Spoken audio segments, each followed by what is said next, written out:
We're in the Cottonwood, Arizona area in the Verde Valley. We're on the side of a mound, some might call it a mountain. It's said to have ancient ruins here. We're on Bureau of Land Management land, and so we're just out looking around. Behind us is the Red Rock area of Sedona.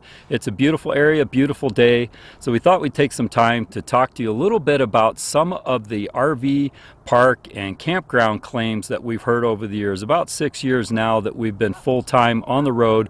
We got a lot of experience dealing with campgrounds and RV parks, and some of the things that we're told or some of the information that we read from them is not always accurate. Yeah, these are things that may be on their website, on their brochures, information that they give you when you check in that may be outright lies. They are more often than not just exaggerations or embellishments, but they're definitely things that you want to maybe dig a little deeper into so that you know what you're getting yourself into. Yeah, so we'll share some of these with you right now. Something that you'll see quite frequently when researching RV parks and campgrounds is big rig friendly.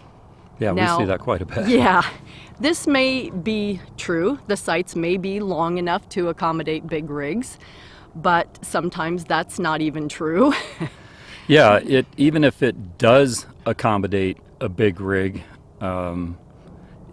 getting into it's another thing altogether. So the size of it, all right, we're about 40 foot long, and then we have a long bed truck, long wheelbase, so we're quite long. So usually a lot of these sites basically just get us into it, and then maybe we have to park perpendicular or something with our vehicle to the fifth wheel in order to get into the space. And there are others that are 100 foot in length or 70 foot in length, and they work just fine. And those are the ones that are truly what we would consider big rig friendly. Now, getting into the site could be another thing. We've been to parks that literally planted trees in the middle of a forest. They've literally planted big trees in giant barrels at the sides on each side of the space, and gigantic boulders, all kinds of things. Sometimes they're just trying to keep people from driving on the lawn and things like that unnecessarily, and we completely understand that and appreciate that. But more often it's they're just not really, maybe they haven't driven one themselves or parked it or whatever. Fortunately, we do quite well even with obstacles, but we do see a lot of that. So big rig friendly is something to look into. And then another thing is level. You know, they will say level sites, and boy, we have had some pretty level sites. Yeah, fortunately most of them have been okay to real good, but there have been a few, and I think we remember those more than we do the other ones. So you know, they have a different idea, some of these parks, about what level means. We've literally seen people have many blocks. We've seen their whole front end of their RV off the ground completely, just on jacks, and people using a lot of blocks and all kinds of different gadgets and aftermarket things that you have to buy, when usually most of the campgrounds that are level that we go to, we can drive in without using any of those such devices and get perfectly level. There are some that have more potholes in it than probably the whole stretch of highway that we went through crossing a whole state.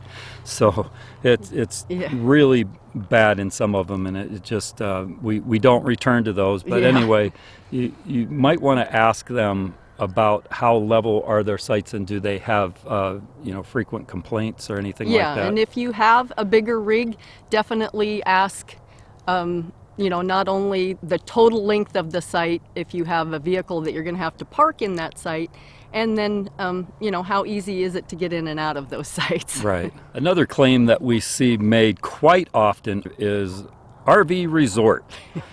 Now, we know that word resort is somewhat subjective, and you can define it the way you want. We feel like it should be more than a parking lot or a dirt field with hookups. It shouldn't look like an abandoned drive-in movie theater or something like that. So something more than a two-person swimming pool to make it be considered a resort. We think that they should have amenities. I think it should have some type of water feature or something, like a pool, or maybe a beach pool, or some kind of lake or something. I mean, something that smacks of being a resort, like you always say that it should be like a destination. You Yeah, should feel like it's a destination. someplace that you could stay for a few days and not necessarily have to leave if you don't want to. Have enough things there to do or get involved with that actually makes it feel like that was just your destination.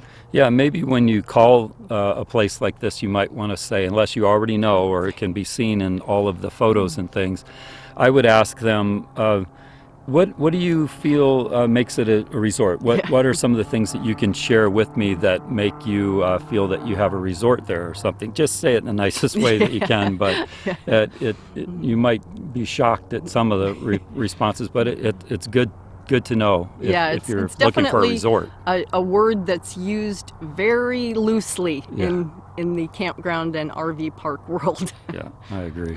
Because we have a dog, our dog Barkley, one thing that we look for quite often is the term pet friendly. Now, we have found a great range of what would be considered pet friendly. Some parks are extremely pet friendly, and other parks, I would say, they should say pet tolerant or pets allowed, right, but something not like that. pet friendly. Yeah, and we absolutely love dogs and everything, but we're also of the mindset that we keep our dog on a leash. We don't let him just run up to people. He's not allowed to just continually bark all the time. Fortunately, he's been trained not to do that anyway, so he doesn't do that. He will bark, obviously, if somebody comes to the door. He used to before he was deaf. But Yeah, but some of the places are they will say pet friendly, and yet they have a huge list of rules and regulations about the pets and where they can go and where they can't go.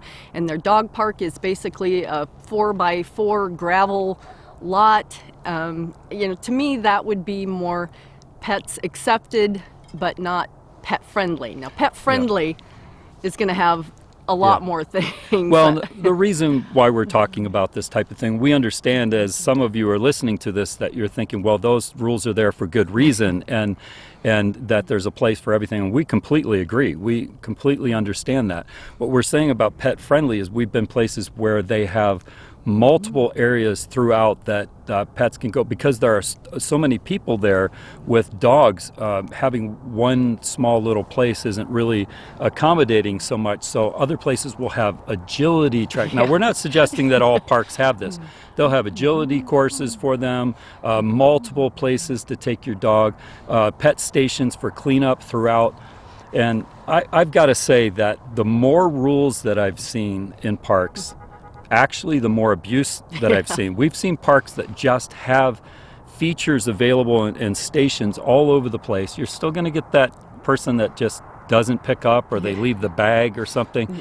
These are all things that bother us and concern us, especially as dog owners, because we don't want that to reflect back on us, because we certainly don't behave that way, and we pick up after Barkley immediately, and we don't appreciate those types of messes. But yeah, there are definitely parks that are more friendly. And again, I found that where there's a lot of rules, those places seem to have the most problem. And you might say, well, that's why they have the rules, and that's partially true. But I also feel that there's probably some social psychology stuff going on or something, where people are thinking, oh yeah, I'll show you. You got rules, I just won't pick mine up or whatever. So we know that people do that too. Yeah, it's something to watch out for. If you happen to notice that they have a long list of rules and regulations and do's and don'ts with your dog, then that may alert you that either one, they've had a lot of problems in that particular park, or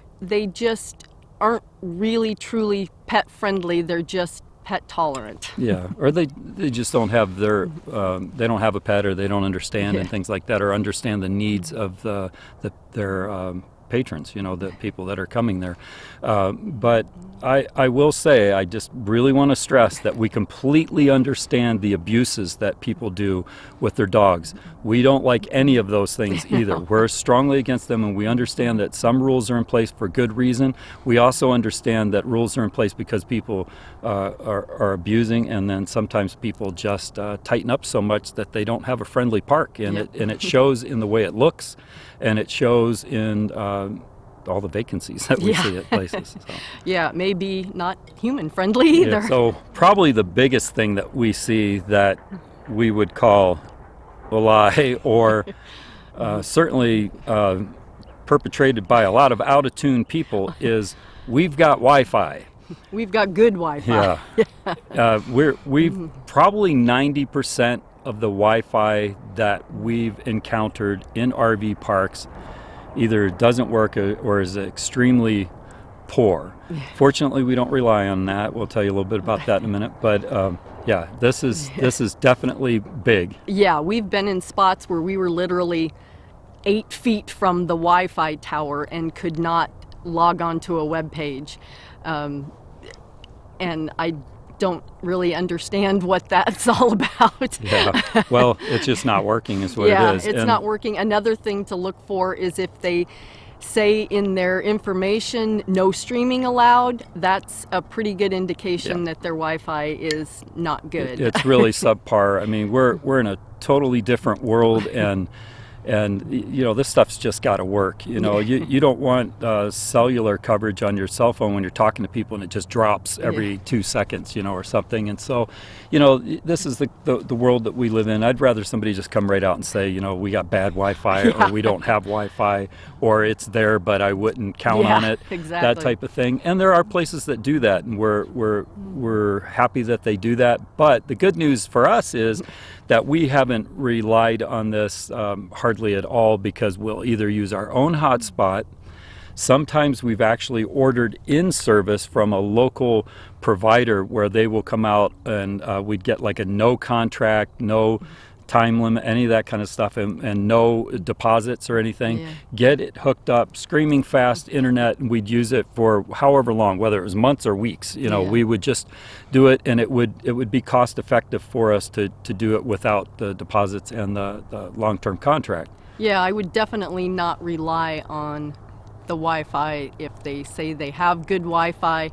That term is apparently very subjective also. Another thing to look out for is if it says Wi-Fi available. That will usually mean one of two things. One, it's only available in the clubhouse and you have to go there and sit down and use it there, or there's an extra cost. So if we're not using our hotspot or buying in some other service that's superior, then we're probably just heading out to a library or someplace that has good Wi-Fi that we can use. And fortunately, this has worked out really good for us. We have used boosters and things like that, and we definitely try to get a place that at least has good cellular service so that our hotspot works as well. When we started out, we would always, you know, ask when we were looking at a place, do you have Wi-Fi? Now we just ask, how is your cell service for, you know, our particular cell phone carrier? Because that's what's going to be more important, because the Wi-Fi is probably not going to be very good. Very good point. Those were some of the things that we've encountered over the years. We certainly understand that some rules are there for a good reason. We also understand the importance of making sure that our terms match their terms, so we're all talking about the same thing. If you've encountered any of these, please comment and let us know, or if there's anything that we've said that has aroused some thoughts, we'd love to hear from you. And please remember to share, subscribe, and click on that little notification bell. Thanks for watching.